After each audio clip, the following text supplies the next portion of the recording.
Engineer बाबा अभय सिंह के गुरु ने खोले राज, बताया कैसे हुई आईआईटी बॉम्बे से पढ़े अभय से पहली मुलाकात। कभी खुद को शिव भक्त बताते, कभी श्री कृष्ण का नाम लेकर जोर जोर से चिल्लाते, लोग जमकर उड़ाते थे मजाक। कौन है बाबा सोमेश्वर पुरी जो एयरफोर्स में छुड़ाते थे दुश्मनों के पसीने, फिर कैसे बने संत, खुद सुनाया पूरा किस्सा। हर बात की शुरुआत हंसी के साथ करने वाले आईआईटीएन बाबा अभय सिंह इन दिनों सुर्खियों में हैं।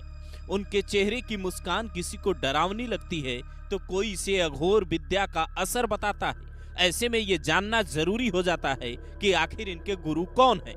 तो पहले उनसे आपको मिलवाते हैं, फिर बताते हैं अभय सिंह जिस अखाड़े से जुड़े हैं उसके साधु संतों ने कैसे मुगलों की हालत खराब कर दी थी। आईआईटीएन बाबा के गुरु कौन? आईआईटी बॉम्बे से पढ़े बाबा अभय के गुरु का नाम है सोमेश्वर पुरी महाराज, जो हैदराबाद के रहने वाले हैं। इंडियन एयरफोर्स में जब नौकरी लगी तो दुश्मन देशों की एरियल फोटोग्राफी करते थे, आसमान से तस्वीरें लेते।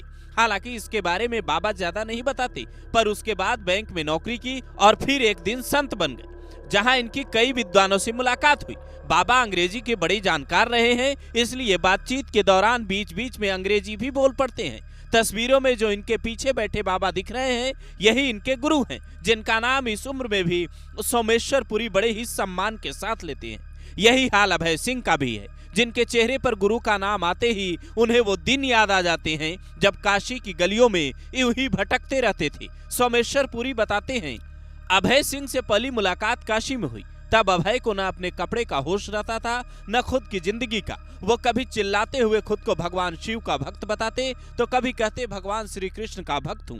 कई लोग तो वहां उन्हें पागल समझ लेते और सामान उठाकर भाग जाते थे। इसी बीच एक दिन अभय उनके पास खुद आए और कहा, महाराज जी आपसे कुछ जानना चाहता हूँ। जिसके बारे में सोमेश्वर पुरी कहते हैं, मैं तभी समझ गया था वो रॉकेट की तरह है, उसे बांध कर रखना ठीक नहीं है। वो हमें काशी में मिले, हमारे पास आए और पूछे, महाराज जी मैं कुछ जानना चाहता हूँ, जो हमें पता चला बताए।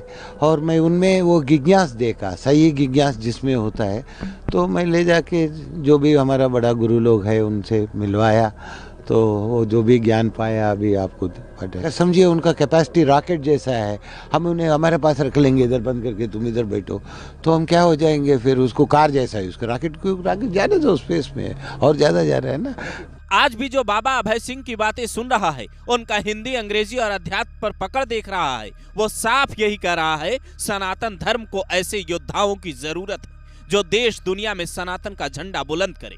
आप शायद ये जानकर हैरत में पड़ जाएं कि अभय सिंह जिस जूना अखाड़े से जुड़े हैं वो इस देश के सबसे प्राचीन अखाड़ों में से एक है, जिसकी स्थापना आदि गुरु शंकराचार्य ने की थी। संतों ने लिया था मुगलों से लोहा। कहा जाता है सनातन धर्म की रक्षा के लिए जूना अखाड़े ने सबसे बड़ी सेना खड़ी की थी। शस्त्र विद्या में निपुण नागा सन्यासियों ने अफगान शासक अहमद शाह अब्दाली को आगे बढ़ने से रोक दिया था। जूनागढ़ के निजाम को सन्यासियों ने घुटने टेकने पर मजबूर कर दिया था। यहाँ तक कि एक बार महाकुंभ में जब जहांगीर पहुंचा तो साधु योद्धाओं ने ऐसा व्यूह बनाया कि एक योद्धा ने सीधा जहांगीर को जाकर कटारी भोग दी थी, जिसके बाद मुगलों को पीछे हटना पड़ा। कहते हैं जूना अखाड़े के कई साधुओं ने सनातन धर्म की रक्षा के लिए बलिदान दिया है और बाबा अभय सिंह के गुरु भी यही कहते हैं कि धर्म की रक्षा का हमें मौका मिला, इससे बड़ा सौभाग्य और क्या हो सकता है।